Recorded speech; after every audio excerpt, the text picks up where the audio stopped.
Hello everyone. I am Dreaming Stories and I am here to help you today. I know you use this video to fall asleep. So before that, like the video and subscribe to the channel. Also, where are you from and what time are you watching? Now get comfortable and relax. It was 3:16 a.m. when I woke up, as if my body knew what was coming. The darkness of my bedroom pressed down on me, thick and suffocating, and in the silence, I could hear the soft hum of my phone charging on the nightstand. Everything was still. For a moment, I convinced myself I'd imagined the noise, that click from the night before. The one I told myself was just a dream. But then it came. Click. That unmistakable sound of a deadbolt sliding open. I froze. The hairs on my arms stood on end, and every muscle in my body went rigid. My front door. I knew the sound intimately, the grind of the metal, the slight squeak at the end. I'd oiled that door myself 2 months ago. And it was opening now. My heart slammed against my ribs like a hammer in a box. My apartment wasn't big, just a narrow hallway leading to a small living room and kitchen. If someone was inside, they were only steps away.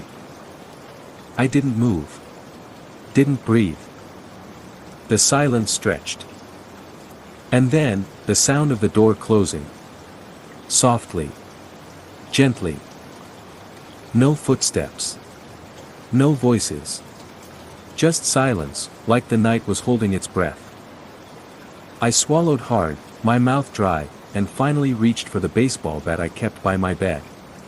It felt stupid, cartoonish, almost, but the weight of it steadied my shaking hands. Slowly, I pushed the covers aside and slid off the mattress, my bare feet hitting the cold floor. The hallway was black, darker than it should have been. I always left the lamp on in the living room, a warm little glow spilling across the hardwood. Tonight, it was dark as a cave. I inched forward, the bat raised, my breath shallow. Every sound, every creak of the floor beneath me, sounded like gunfire in the silence. My pulse roared in my ears. When I reached the living room, I flicked the light switch. Nothing. The bulb didn't even flicker. A shudder ran down my spine. I stepped into the room anyway, sweeping my eyes across the space, every corner, every shadow. Everything looked normal. The couch was in place. The coffee table with its ring stains from forgotten mugs. My coat hanging on the rack by the door. The door. It was closed. Locked. The deadbolt was turned, and the chain latch was back in place. I stared at it for a long time, my chest heaving, the bat still clenched in my grip until my knuckles turned white. For a moment, I wondered if I was losing it. Maybe I'd dreamed the sound. Maybe it was some half-awake hallucination. But then I noticed something. The doormat. I have this old, worn mat with a faded "welcome" on it, and I keep it flush against the doorframe. Always have. Tonight, it was crooked. Tilted slightly inward, as if someone had stepped inside and pushed it out of place. That was enough to send me back to my room, locking the door, jamming the chair under the knob like every cheap horror movie I'd ever seen. I didn't sleep. I just sat there in the dark, clutching the bat, staring at the crack of light under my door until the sun came up. The next day, I told myself it had to be a dream. My brain running on fumes and paranoia. Still, I bought a small motion sensor camera from the electronics store downtown, one of those compact things you can mount above the doorframe. If it happened again, I'd have proof. Either I was crazy, or someone was in my apartment at night. I set it up, tested it, and tried to relax. When 3 a.m. rolled around, I was wide awake, lying there with my phone in hand, recording the seconds tick by.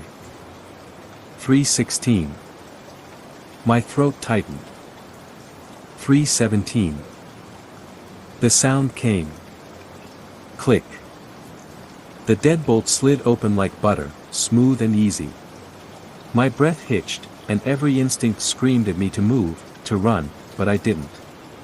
I stayed frozen in bed, my muscles locked as the fear washed over me like cold water. The door opened. I heard it. That whisper of wood brushing against the mat. Then, nothing. No footsteps. No closing sound. Just silence again, thick and unnatural. I waited, shaking, until my phone's screen blurred from tears I didn't remember crying. When the sun rose, I forced myself out of bed and checked the living room. The door was closed. Locked. Everything exactly where it should be. Except the camera. Its tiny red light blinked at me, smug, like it knew what it had caught. My hands were trembling as I pulled the footage up on my phone. I sat on the couch, bat resting against my knee, and hit play. At first, it was boring. Static shots of my living room in the dim light, nothing moving but the occasional flicker of headlights through the window. Then the timestamp hit 3:17 a.m. And my blood ran cold. The door didn't just unlock. It was already open. Wide. And I was there. On the screen, I walked into frame barefoot, wearing the same t-shirt I had on now. My eyes were open, wide and glassy, and I was smiling. Smiling so hard it didn't look human. I reached for the door. And then I stepped aside. Something came in. But there was nothing on the footage. Just empty space, as if the air itself shifted, darker somehow, heavier. I held the door like a good little host, grinning as the nothingness drifted past me. Then I closed the door. Locked it. Turned back to the camera, smiling still, before walking away. I didn't remember any of it. Not 1 second. I sat there for hours, the video playing on a loop, my brain scraping for answers that didn't exist. And then, the smell hit me. A faint, sour scent in the air. Like wet earth. Like something had been left out in the rain too long. It clung to the walls, to the furniture. To me. And then I realized something worse. I wasn't alone. I didn't move. Couldn't. That smell, damp and rotten, like soil packed under fingernails, was stronger now, threading through the air like invisible fingers curling around my throat. My stomach turned. The apartment was silent, but not empty. I could feel it. That kind of primal, skin-crawling awareness that something is watching you. Breathing with you. Slowly, I turned my head toward the hallway. Dark. But not the kind of dark I knew. This was heavier, like tar pooled in the corners. The sunlight streaming through the blinds couldn't touch it. It bent around it, like the shadows were swallowing the light. My chest constricted. I gripped the bat so tight my nails dug into the wood. Every part of me screamed to run, to throw open the door and get out, but my legs wouldn't move. Then, tap. Soft. Sharp. Like fingernails on the wall. Once. Twice. Coming from my bedroom. I swallowed hard, bile rising in my throat. My phone was still in my hand, but the thought of calling someone, what would I even say? There's something in my house, but the camera didn't see it, and I don't know what it is, but it smells like a grave, was insane. They'd lock me up, not help me. The tapping stopped. And then, a whisper. Not a voice. Not words. Just, the sound of breath. Long and shuddering, like air moving through something broken. I stood up slowly, bat raised, my knees threatening to buckle. Every step toward that hallway was like walking into ice water. My lungs burned from holding my breath, and the closer I got, the stronger the smell became. My bedroom door was cracked open. Just enough for the darkness to spill out like ink. I pushed it open with the bat, slow and steady, my pulse pounding in my ears. The room looked the same. The bed, the dresser, the window still open a sliver from last night. Everything where I'd left it. Except the chair. The one I'd wedged under the door handle. It was gone. And there were prints on the floor. Dark, wet smears on the wood, leading from the door to the bed. Not footprints, just long, uneven marks, as if something dragged itself across the floor on its belly. I clamped a hand over my mouth to stop the sound that tried to claw out of my throat. My eyes traced the path to the bed, and my stomach turned to lead. The sheets bulged. Something was under them. The smell was suffocating now, a dense, wet stench that clung to my skin. My hands shook so hard I almost dropped the bat. The sheets moved. Not a lot, just a slow, lazy shift, like something inside was adjusting itself. I backed away. 1 step. 2. My breath came in shallow gasps, my body screaming to run, but the moment my foot touched the hallway, the whisper came again. Closer this time. Behind me. I spun, the bat swinging wild through the air, nothing. The hallway was empty. But the door. The front door was wide open. The sunlight poured in, harsh and blinding, cutting across the living room floor like a blade. And in that light, for a split second, I saw it. Not fully. Not clearly.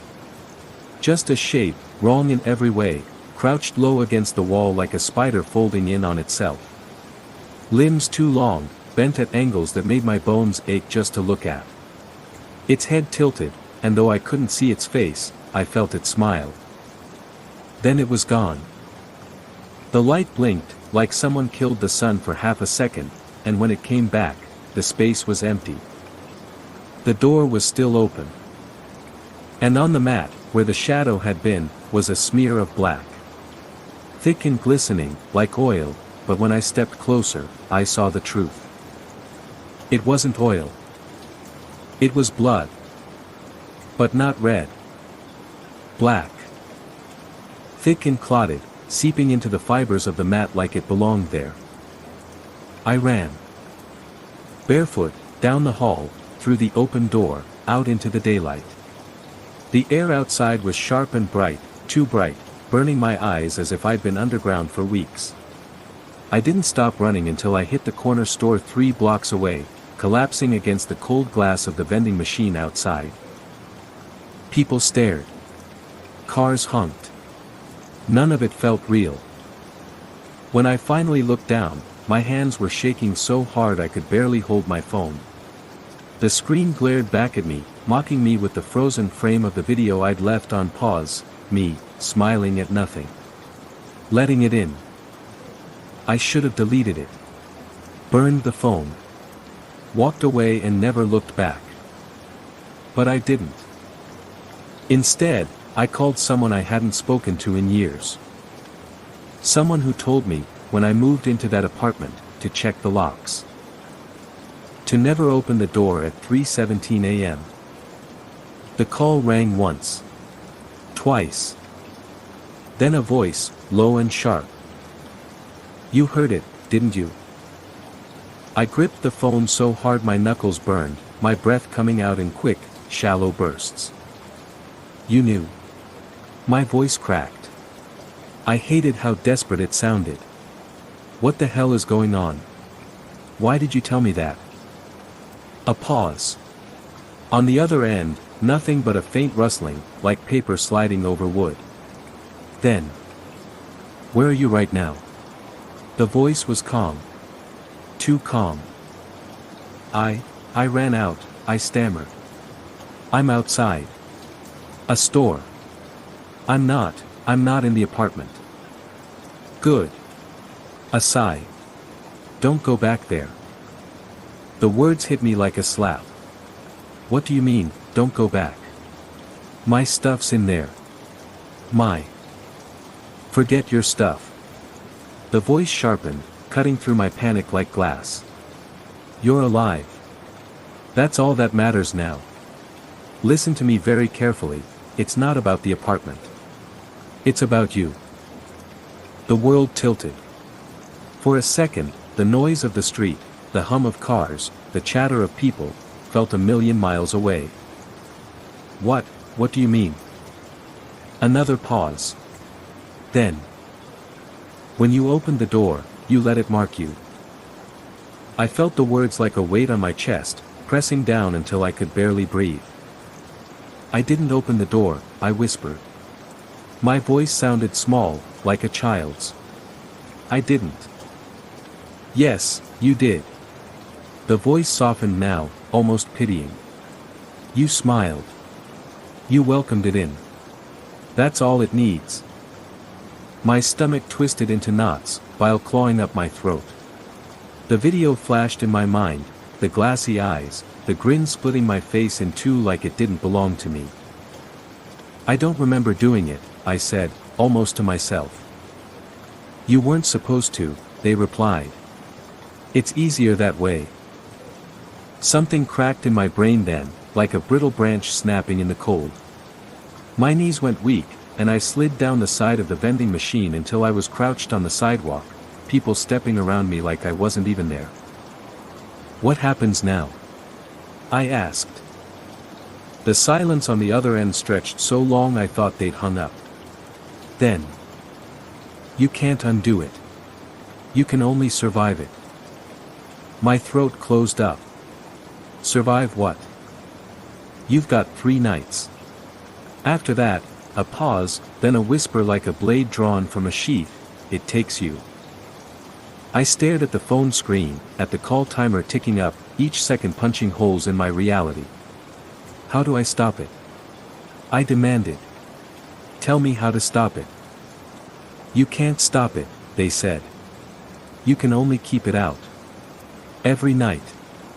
3:17. If it comes through again, you're done.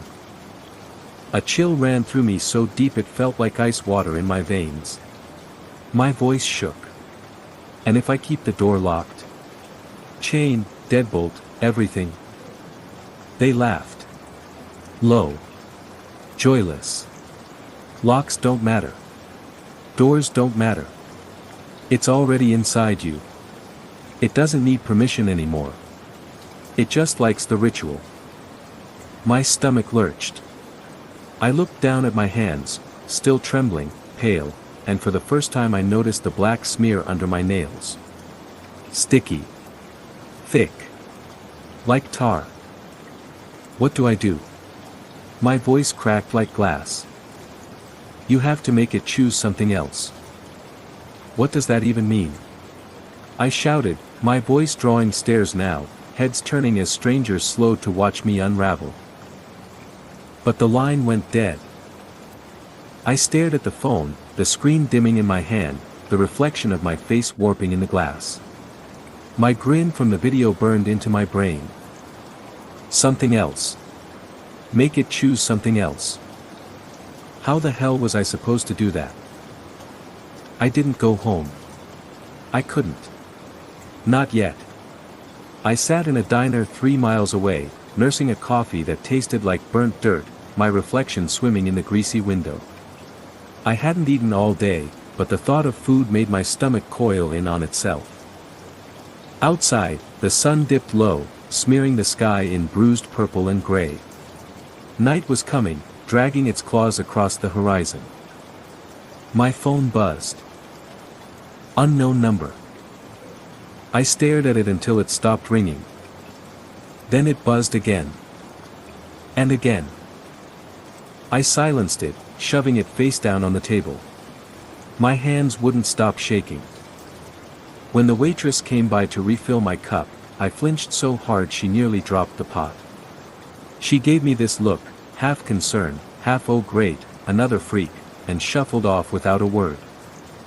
By the time I left the diner, it was full dark. The kind of dark that clings to you like wet cloth. I should have gone anywhere else, a motel, a friend's place, but my feet carried me back to the apartment like I was on a string. Every step felt wrong, like walking toward an open grave.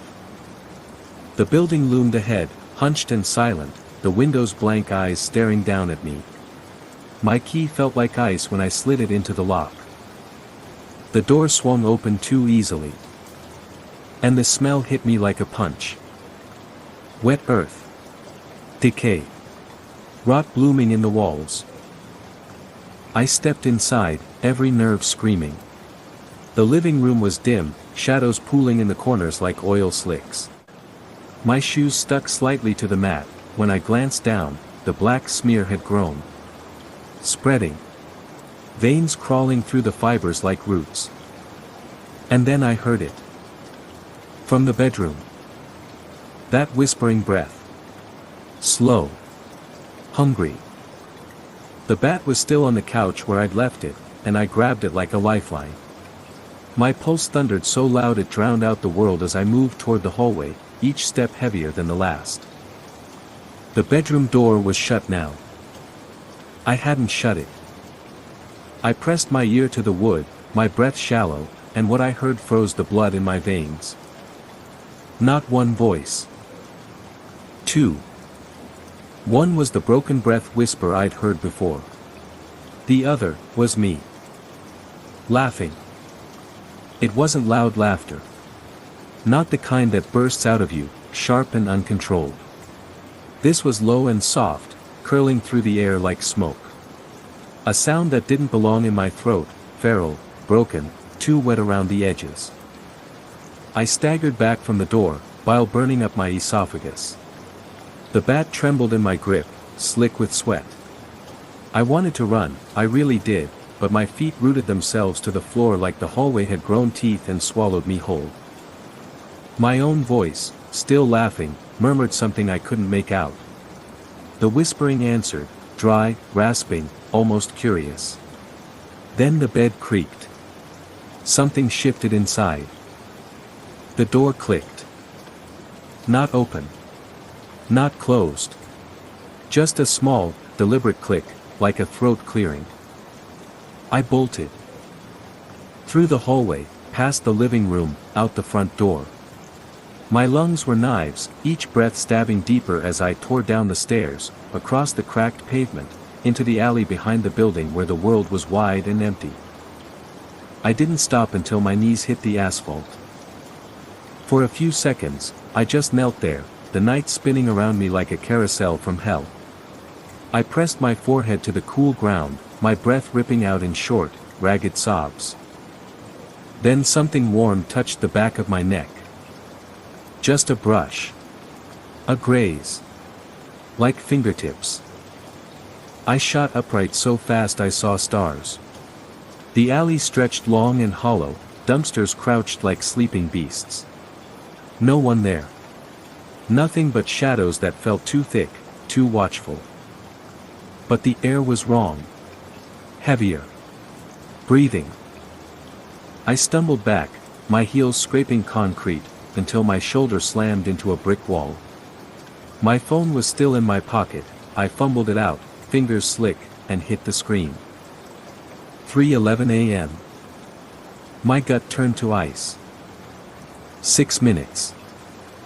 I don't know what impulse drove me back inside that building. Maybe it was the cold fact that I had nowhere else to go. Maybe it was the realization gnawing at the edges of my mind, that running wouldn't matter. It was in me now.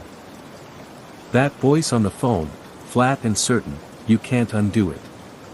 You can only survive it. 3 nights. This was only night 2. The stairwell smelled like mildew and dust. My footsteps echoed, hollow and frantic, as I climbed. My ears strained for sound, anything, but the silence pressed harder, like it had teeth. When I reached my door, I stopped breathing. The door was wide open. The black smear had spread across the threshold, pooling like ink. Tendrils of it crept along the hardwood inside, curling around the legs of the furniture like roots looking for blood. And in the center of the living room, standing perfectly still, was me. I swear to God, me. Barefoot. Hair hanging in my face. Clothes hanging off my frame like they'd been soaked and left to rot. Its head twitched when I froze in the doorway, that jerky, insect-like snap that makes your bones hum with wrongness. Slowly, it lifted its face. My face. But the eyes. Hollow. Not empty, not dark, hollow, like something had scooped them out and filled them with night. My grin split so wide the corners cracked, black trickling down my chin like oil. When I spoke, the voice didn't come from its mouth. It came from everywhere. Third night's the sweetest. I ran again. I don't even remember making the choice. My legs just moved, carrying me through the door, down the stairs, into the street where the night peeled open like a wound. The city should have been alive, traffic lights blinking, cars growling down the road, but everything was muted. Like sound had been turned down, color bled out.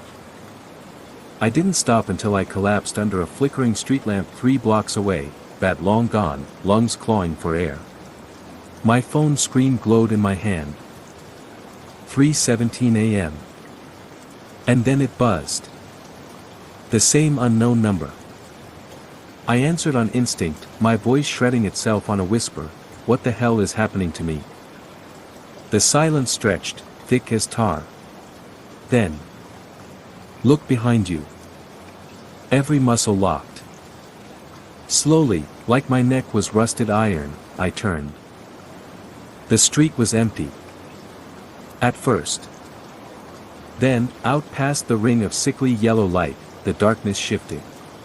Something stepped forward, peeling itself out of the night like wet paper. Tall. Bent wrong in the middle, like a broken matchstick. Its limbs scraped the pavement, joints bending in ways that made my stomach clench.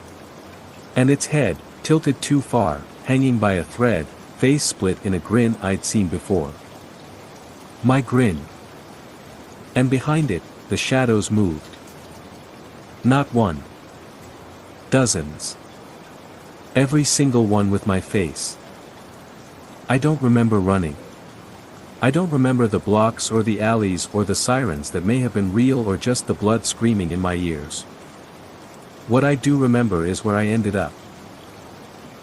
A bus station on the edge of nowhere, the kind of place with cracked tiles and vending machines older than God.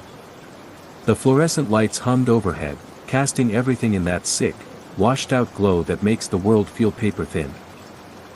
It was empty. Completely empty. I dropped onto a plastic seat, shaking so hard the whole row rattled. My phone buzzed again, and I almost hurled it across the room. Another unknown number. But this time, I answered. "Please," I whispered, my throat raw. "Please tell me what to do." "You can't outrun it," the voice said. Calm. Patient. Like a doctor explaining a terminal diagnosis. "It's tied to you now. Your choices are simple, feed it, or be it." I blinked through tears, my brain a tangle of static. "What does that mean?" "You make it choose someone else," they said. "Or you let it hollow you out." I pressed the heel of my hand into my eyes until stars burst in the dark. "How?" A pause. Then, softly. "Leave a door open."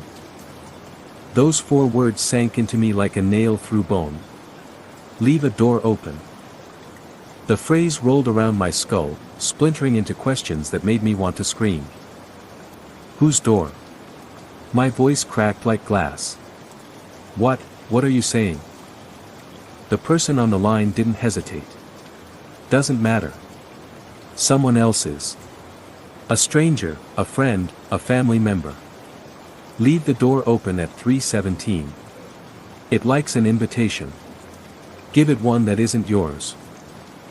My throat closed, while clawing its way up. "You want me to?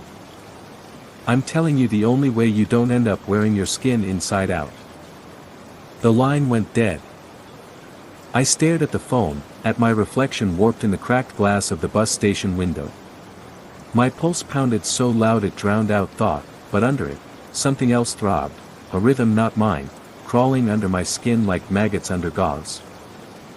Feed it, or be it. I thought of the grin on my face in that video. How wide it split, black drooling down like tar. How easy it would be for that thing to slide in and hollow me out, leaving only the meat of my body moving on strings. And then I thought of something worse. What if it already had? I pressed my palms to my face, teeth grinding until sparks flashed behind my eyelids. Somewhere deep inside, a laugh bloomed, soft, wet, curling like smoke through my bones. Mine. Not mine. Both. I stumbled out of the bus station before I could hear it again.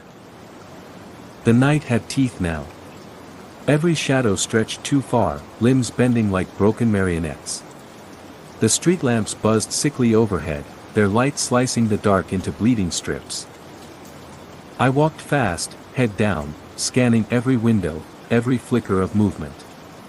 Faces stared back from the glass sometimes, my own face, warped and grinning, but when I blinked, they were gone. The smell followed me. That damp, rotting earth stink, clinging to my clothes, sliding down my throat with every breath. It coated the back of my tongue like oil, thick and bitter, until I wanted to claw my throat open just to scrape it out. I kept hearing the whisper. Not behind me. Not ahead. Inside. Little curls of sound, like dead leaves dragged across stone. It didn't speak in words, not exactly, just intent. A low hum of hunger, patient and sharp. And with every block, the hunger felt bigger. Like the air was swelling with it, thick enough to chew. When I reached my street, I stopped dead. My building squatted in the dark like a carcass, windows black, the door yawning open as if it had teeth. No way. No. I turned to leave, and froze. Down the block, under the jaundiced glow of a street lamp, stood a man in a suit. Still. Too still. His head cocked at an angle too sharp for bone. And behind him, another. And another. Their shapes peeled out of the shadows one by one, silent, patient. All of them standing wrong, spines bent, arms hanging like ropes. Faces tilted. Every one of them grinning. My grin. I ran. I don't know how long or how far, just that my lungs were razors, my vision swimming in black static, my heart a gunshot in my chest. When my legs gave out, I collapsed against a chain-link fence, the metal biting my palms. That's when I saw the house. 2 stories. White siding gone gray with rot. A porch sagging like a snapped spine. But the lights were on. Warm. Yellow. Alive. And through the window, a silhouette moved. A woman, thin, small, carrying a mug of something steaming. A TV flickered behind her, washing the walls in soft blue. Normal. Safe. Human. I stood there shaking, nails biting my palms until I felt the skin split. Leave a door open. The words gnawed through my skull, leaving tunnels for something darker to crawl through. I didn't want to do this. God, I didn't. But the laugh was louder now. Curling up from my throat like smoke, even as tears scalded my cheeks. Feed it, or be it. My feet moved before I could stop them. Across the street. Up the cracked walkway. Onto the porch that groaned under my weight. The front door was locked. Of course it was. But the lock was old. Rusted. And the thing inside me, wanted. My fingers found the knob. Twisted. Pushed. The door opened. I smiled. I don't remember going inside. Not really. Just flashes. The smell of coffee. A dog's bark, sharp and startled. A scream, high, raw, tearing the air apart. Then silence. Thick. Sweet. And the sound of breath. Not mine. Not hers. Something else. Something settling in. When I came back to myself, I was on the porch. My hands were black to the wrist, slick and stinking like grave rot. Behind me, the door gaped wide, warm yellow spilling out like a wound in the night. And from inside came a sound that split my skull. Chewing. Wet and patient. I ran until my lungs bled. Until the streetlights blurred into comets. Until the world dissolved into dark and static and laughter threading through my bones. When I stopped, I was in the middle of nowhere. The black field stretched out like dead oceans, and the sky sagged low and rotten with clouds. I fell to my knees. 3:41 a.m. My phone buzzed in my pocket. I didn't want to answer. God help me, I didn't. But I did. Congratulations, the voice said, smooth as oil. Night two's done. I swallowed bile. It's gone. A soft chuckle slithered down the line. Oh no. Not yet. The sky seemed to breathe. The fields shifted like something vast moved beneath them. You've got one night left, the voice said. Make it count. And then the line went dead. The silence after that click was worse than the voice. I stared at my phone until the screen dimmed, until the glow died and I was left in a night that felt too big, too hollow. The field stretched on like a black ocean, the grass whispering against the wind in a language I didn't want to understand. I didn't move for a long time. My legs were cement, my lungs clawing for air. My hands, Jesus Christ, my hands, were black and slick, the tar blood drying into something that flaked when I curled my fingers. The stink of it was in me now, seared into my nostrils, clinging to my teeth like I'd chewed grave dirt. What had I done? The images came in shards, her scream cracking the air, the coffee cup shattering on linoleum, the warm spill on my bare feet that wasn't coffee. And something else, the dog, its barking strangled mid-sound, then the wet thunk of bone against floor. The laugh crawled up my throat again, soft and sweet like honey poured over glass. My hand shot up, clamping over my mouth until my nails carved trenches in my cheek. The sound didn't stop. It was in my chest, my bones, a bloom of rot curling through me like roots under soil. And underneath it, a voice like velvet stretched over knives. One more night. I don't remember getting up. My body moved like a puppet dragged on frayed strings, staggering down the empty road with nothing but the hum of distant power lines and the... By the time I saw the motel sign blinking in the dark, vacancy stuttering in sick neon, I was half dead on my feet. The lobby reeked of old smoke and disinfectant. The guy behind the counter didn't even look at me, just slid a key across the grimy laminate without a word. Room 6. I locked the door. Bolted it. Jammed the rickety chair under the knob. None of it mattered. I knew that now. I sat on the edge of the bed, staring at the faded floral comforter, my reflection warped in the blank TV screen.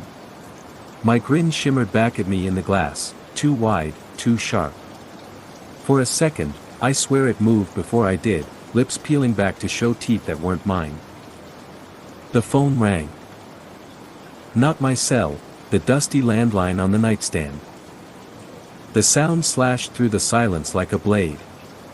I froze, every muscle locking, the plastic grin in the TV still grinning, wider now. The phone rang again. And again. On the fourth ring, I picked it up. Hello. A pause. Then, in that same voice slick as oil. You're making it angry. My gut twisted. I did what you said, I rasped. I opened a door. I fed it. Not enough, they murmur. It's still hungry. And tomorrow, the voice cracked into a hiss, sharp enough to cut bone. Tomorrow it takes what it wants. My mouth was sand. And what does it want? The silence stretched, thick and living. Then. You. Click. I don't remember sleeping. I must have, because when I opened my eyes, the clock on the nightstand read 11:42 a.m. and the world outside the window was sick with daylight. My throat ached, raw and torn, like I'd been screaming all night. Something wet crusted my lips. I touched it without thinking, and stared at the smear of black on my fingers. Not blood. Not ink. Something in between. Thick and oily, clinging like it had grown roots in my skin. The sheets were worse. Streaked dark where my legs had lain, the fabric stiff and crackling like old paint. And the smell, Christ, the smell was everywhere now, blooming in the air like a corpse flower. I stumbled into the bathroom, gripping the sink until my knuckles split white. The mirror showed a stranger, eyes sunk deep, skin gray with sweat, black stains like bruises blooming under the nails. And that smile. That fucking smile. I grabbed the glass on the counter and smashed it against the edge of the sink, shards raining like ice. One jagged piece glinted in my fist, cold and hungry. I pressed it to my face. Right at the corner of my mouth. The whisper curled up my spine like smoke. Leave it. You'll need that smile. The glass slipped from my hand. Shattered. I didn't go outside again until sunset bled across the sky, thick and bruised. The neon sign buzzed outside the window, painting the room in sickly pinks and reds. One more night. The thought drummed against my skull with every tick of the clock.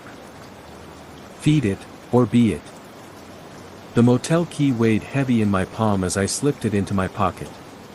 My phone was dead now, a black slab with no pulse, and somehow that made it worse, like the tether to the human world had snapped and I was just, loose. Floating in the dark between what I was and what was coming. I walked. The road stretched long and empty, the horizon sagging low under a sky that looked bruised and rotten. The whisper followed me, threading through the wind, humming under my skin like a second heartbeat. And then I saw the house. Different from the last one. This one was neat. Bright. A porch light glowing like a star. Curtains drawn back just enough to see the shapes inside, a family gathered around a table, laughter bubbling faint through the glass. My chest tightened until my ribs screamed. I could leave. Turn around. Walk into the dark and let it hollow me out. Let it wear me like a suit and smile through my teeth while the world watched none the wiser. Or I could live. Just one more night. My hand closed on the gate. The metal was cold, slick with dew that tasted like ash when it kissed my skin. I walked the path. Up the steps. The door was locked. Of course it was. The whisper pressed against my ear like a lover's breath. Open it. Let me in. My fingers moved. The knob turned. The door opened. And this time, I didn't smile. The screaming didn't last long. When I stumbled back into the night, the house sagged behind me, lights still glowing warm over the wreck inside. My clothes clung wet and heavy to my skin, black dripping from my fingertips like shadows liquefied. My head tilted back, staring at the sky splitting open with clouds like rotten teeth. I was laughing. And the worst part? It was mine now. All mine. When the phone rang again, I answered before the first tone died. It's done, I whispered. My voice sounded hollow, scraped raw by something that wasn't words. Good, the voice purred. Then this is where I leave you. Panic clawed my ribs. Leave me. You said 3 nights. 3 nights to prove you can keep the door open. A chuckle slick as tar. Now you never have to close it again. Click. The line died. And then the night bloomed with laughter, mine and not mine, rising in a chorus of hollow throats as the shadows peeled themselves from the ground and turned their grinning faces to me. And when they spoke, I understood every word. Welcome home. The laughter didn't stop. It poured from the sky, from the earth, from the hollow of my own chest. It drowned out thought, hammered nails through the last screaming shreds of my humanity. I fell to my knees in the road, the black dripping from my fingers pooling on the asphalt, spreading like veins, like roots. It writhed when it touched the air, crawling outward in slow, greedy tendrils that kissed the dirt and sank deep. The world shuddered. Colors drained like water down a rusted pipe. The warm glow of the house behind me flickered, then snuffed out like a candle under glass. The fields beyond curdled into black dunes that twitched and pulsed like muscle. And the sky, Christ, the sky, split open. A wound yawning wide, spilling dark that wasn't dark but alive, writhing and shrieking in voices that made language meaningless. Something in me broke then. Or maybe it wasn't breaking. Maybe it was blooming. The grin tore my face in two, splitting until I felt the skin peel back like wet paper, until teeth I didn't own sprouted like shards of glass. My bones sang as they bent, reshaping, my arms stretching long and slick, fingers unraveling into ropes of shadow. I didn't scream. I couldn't. I didn't want to. The hunger roared through me now, vast and holy, a cathedral of gnawing need that swallowed every thought, every shred of shame. My ribs cracked open like doors, and something older than night crawled out, dripping, grinning with 1,000 teeth that weren't teeth. I stood. Or what I had become stood. And when I looked down, I saw the road, the houses, the quiet little world trembling under a sky that no longer cared about stars. It wasn't enough. It would never be enough. The shadows gathered at my feet like dogs, their grins wide and wet. They looked to me, waiting, hungry. My voice slid out low and broken, a sound like meat tearing from bone. Leave the doors open. And we moved. Through the night. Through the fields. Toward every warm window. Every locked door. Every soul still sleeping, dreaming of safety. We moved, and the dark bloomed behind us like rot, roots splitting the earth, veins crawling up walls, swallowing light, swallowing air, swallowing everything. Because hunger isn't a wound. It's a seed. And I've learned how to plant it.